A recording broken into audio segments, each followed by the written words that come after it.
बहन जी इस मूवमेंट को यहीं समाप्त कर देना चाहती हैं। उनके सभी बहन जी का ऐसा बोलना इस मूवमेंट को जड़ से खत्म कर देना है। आकाश आनंद जैसे लोगों को जो बहन जी थोपने की कोशिश कर रही हैं, बहन जी ऐसे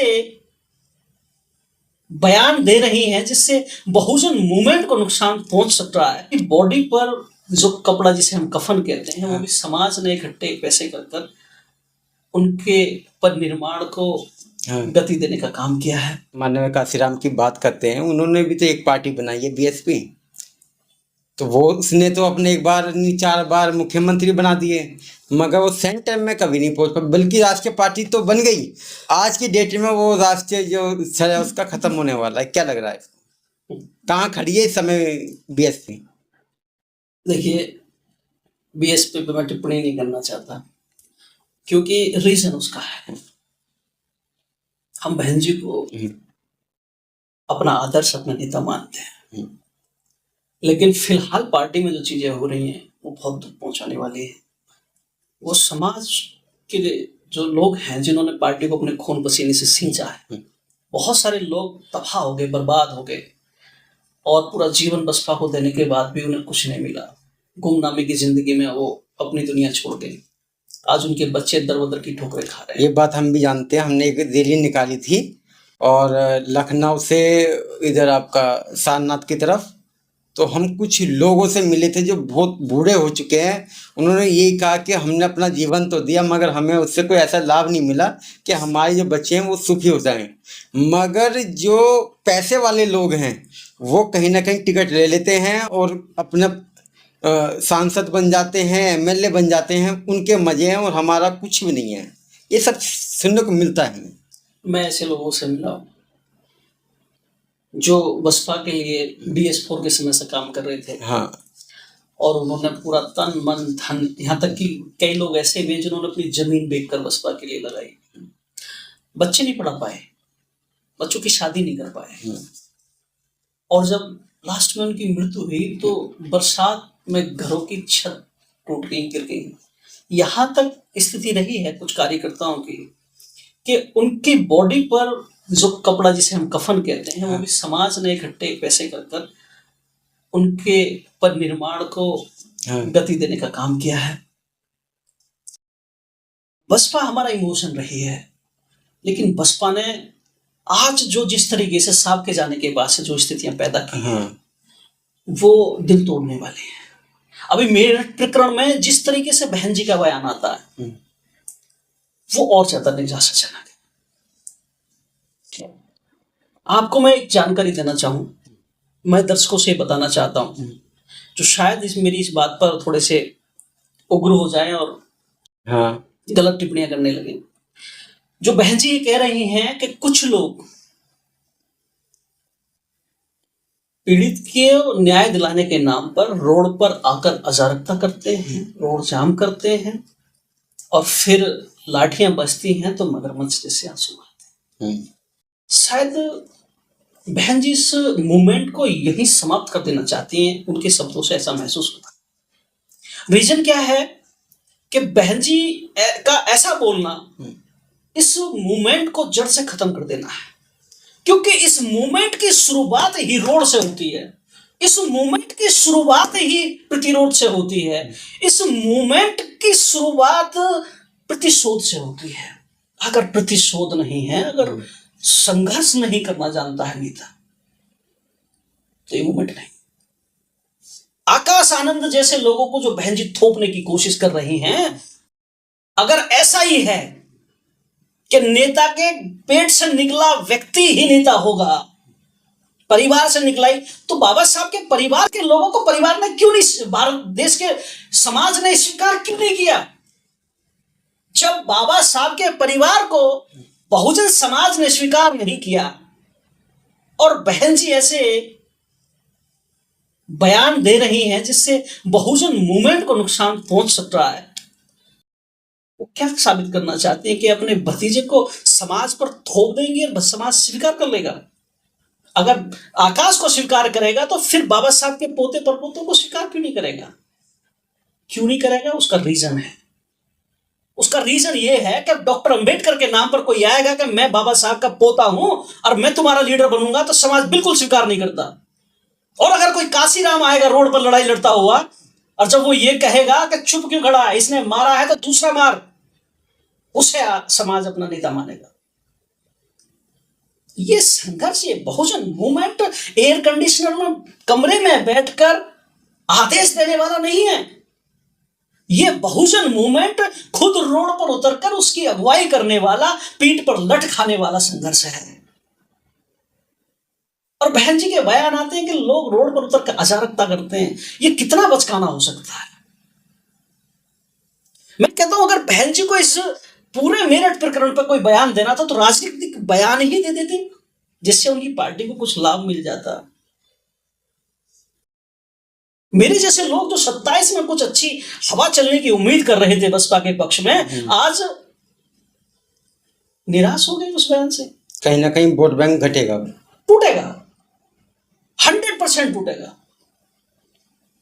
जिसमें समाज की पीड़ा है, जो बहुजन मूवमेंट को सींचने का, संवारने का काम कर रहा है, जो लड़ने का काम कर रहा है, वो टूटेगा। मैं किसी अन्य नेता का समर्थन नहीं करता, लेकिन मैं ये भी कहता हूं कि बहुजन मूवमेंट किसी की बापोती नहीं है। अगर आकाश आनंद को ही हम नेता स्वीकार करें तो फिर काशीराम साहब के भतीजे को क्यों नहीं करेंगे? बिल्कुल करना चाहिए। बहन जी के भतीजे में ऐसा क्या लगा है जो हमारे कल्चर को भी नहीं समझता ढंग से? बताइए ना। बिल्कुल बिल्कुल। जिसका बचपन विदेशों में गुजरा हो, जो अपने कल्चर को नहीं समझता हो, उसे नेता स्वीकार करेगा समाज?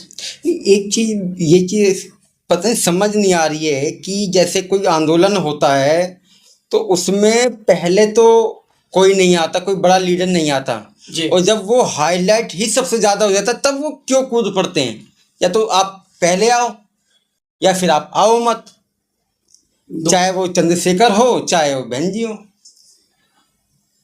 प्रदीप भाई, दो चीजें हैं। मैं बहुजन मूवमेंट के लिए काम करता हूं, मैं व्यक्तिगत किसी के लिए काम नहीं। मुझे कई लोगों ने कहा कि आओ हम तुम्हें बड़े पद देते हैं और तुम्हें ऐसा ऐसा काम करना।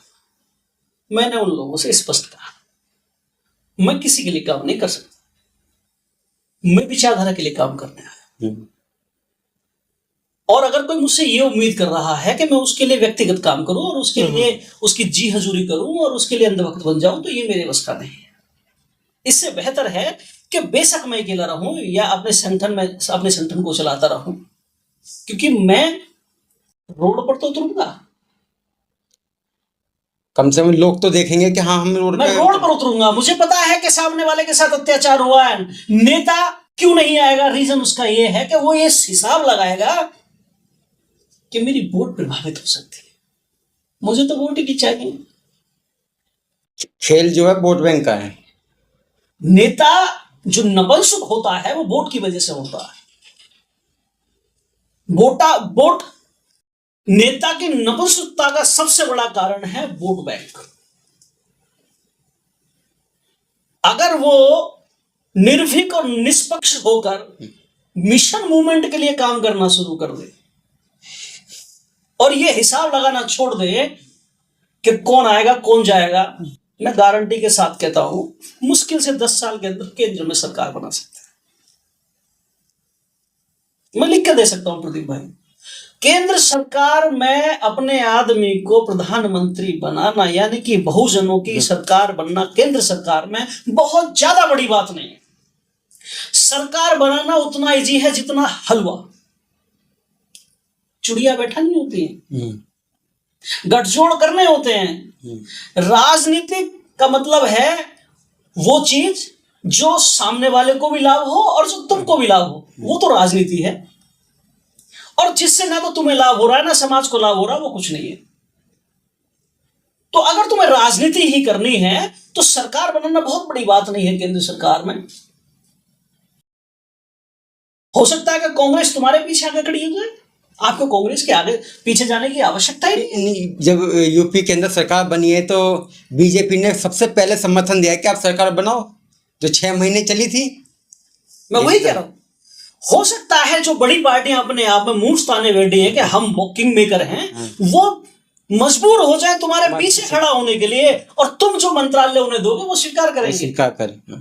लेकिन तुम राजनीति भी तो नहीं करते। तुम्हें डर ये है कि अगर बड़ी राजनीति करने के लिए बड़ा क्राउड चाहिएगा, वल्क में नेता चाहिए। आज बहुजन समाज के पास वल्क में नेता नहीं है। मैं कह रहा हूं स्टेट में अगर सरकार आती है तो इस मौजूदा सरकार के लोग बहुत सारे स्टेट में, अगर बसपा की सरकार आए या असपा की सरकार आए, इन दोनों सरकार में ही वर्तमान के मंत्री उस सरकार में भी मंत्री होंगे, दल बदल वर्तमान के विधायक भी उस सरकार का हिस्सा होंगे, क्योंकि बहुजन मूवमेंट के पास में वल्क में नेता नहीं है। बड़ा समाज है, नेता मुट्ठी भर हैं। और दूसरी बात, इस समाज के नेताओं की खास बात क्या है कि उनके पास उनके अपने संगठनों में लोकतंत्र नहीं है। वो अपने संगठनों में संविधान को स्वीकार नहीं करते, वो समानता की बात नहीं करते, वो नायक पूजा कराने में विश्वास करते हैं। वो चाहते वन मैन आर्मी, हम ही रहें। देख लीजिए आप, बहन जी से लेकर चंद्रशेखर से लेकर रामदास अठावले से लेकर बहुत सारे, पासवान जी लास्ट तक क्या रहा, स्थिति क्या रही, समाजवादी की क्या स्थिति रही, लालू प्रसाद यादव जी की क्या स्थिति रही, अनेकों पार्टियां मैं गिनवा सकता हूं जो बहुजन समाज की, जो एससी और ओबीसी की पार्टियां हैं, और जो अल्पसंख्यक में वसुद्दीन ओबीसी चलाते हैं। हाँ, अब मैं ये कह रहा हूं, लोकतंत्र की बात करना, संविधान की बात करना, ये बोलना बड़ा अच्छा लगता है। जैसे कि अपनी खीर मैं ही खाऊंगा, वो कोई नहीं खाएगा। जब बात आती है लेने की तो हम संविधान की बात करेंगे, फंडामेंटल की बात करेंगे। और जब बात आती हो अपने में से बांटने की, फिर हम नायक हो जाएंगे, फिर हम तानाशाही करेंगे, फिर हम यहां चुनाव नहीं होने देंगे, और करेंगे तो फिर उन लोगों को स्थापित करेंगे जो आजीवन हमारे गुलाम रहे और हमें ही वोट करें। पार्टी किसी के बाप की होती है क्या? पार्टी होती है पब्लिक की, कार्यकर्ता की। कोई भी पार्टी हो लेकिन यहां सब जिस तरीके से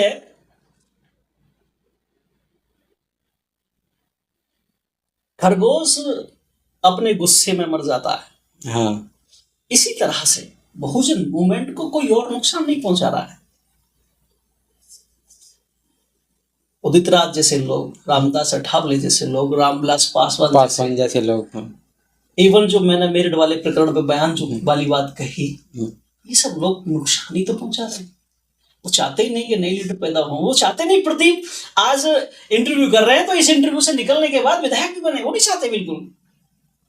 अरे मुकेश, अरे बहुत बेबाक बोलता है, निडर बोलता है, अगर ये मंच पर बोलेगा तो हम तो फीके पड़ जाएंगे, कहीं ना कहीं डाउनफॉल आ जाएगा हमारे ऊपर। इस तरीके से मतलब विचारधारा है। दो बातें हैं प्रदीप भाई, जिस समाज का युवा या परिवार ले लेते हैं, जिस परिवार का युवा अपने बुजुर्गों की इज्जत नहीं करता, उनका कहना नहीं मानता, उस युवा को पूरे गांव, पूरे शहर में कोई सम्मान नहीं देता, उसे बदचलन और बदजात कहते हैं। बिल्कुल बिल्कुल। और जिस परिवार के बुजुर्ग अपने बच्चे को अपने रहते हुए उन्हें कायदा कानून सिखाकर, उन्हें जिम्मेदारी देकर, अपने सामने घर परिवार को चलाने की जिम्मेदारी नहीं सौंपते, और सौंपने के बजाय उनके सामने प्रतिस्पर्धा करते हैं, कंपटीशन करते हैं, ऐसा घर कभी आबाद नहीं हो सकता, कभी आबाद नहीं हो सकता। चाहे कितनी विद्वान उस घर में पैदा हो जाए, उससे कोई फर्क नहीं पड़ता। फर्क इस बात से पड़ता है कि वो चीजों को कितना मैनर्स मिले रहे। चलते हैं साथियों, जैसे कि हमने चर्चा करी थी महिलाओं के साथ क्या शोषण हो रहा है, उस पर चर्चा हो गई है। कुछ आंदोलनकारी हो चुके हैं, कुछ राजनीतिक चर्चा भी हो चुकी हैं। तो अब जैसा है वो हमने डिस्कस किया है मनोज जी के साथ में, मुकेश जी के साथ में। तो हम दोबारा इनको आमंत्रित करेंगे एक नए विचार के साथ। नए कुछ सवाल होंगे, जब तक के लिए हम अलविदा लेते हैं और हम चाहते हैं कि हमारी जो चर्चा है ये आपको कैसी लगी ये कमेंट बॉक्स में ज़रूर लिखें। और आपको लगता है कि ये चर्चा आगे भी बढ़नी चाहिए तो हमारे चैनल को आप सब्सक्राइब ज़रूर करें और इस वीडियो को आप ज़्यादा से ज़्यादा शेयर करें। नवोदय, जय भीम।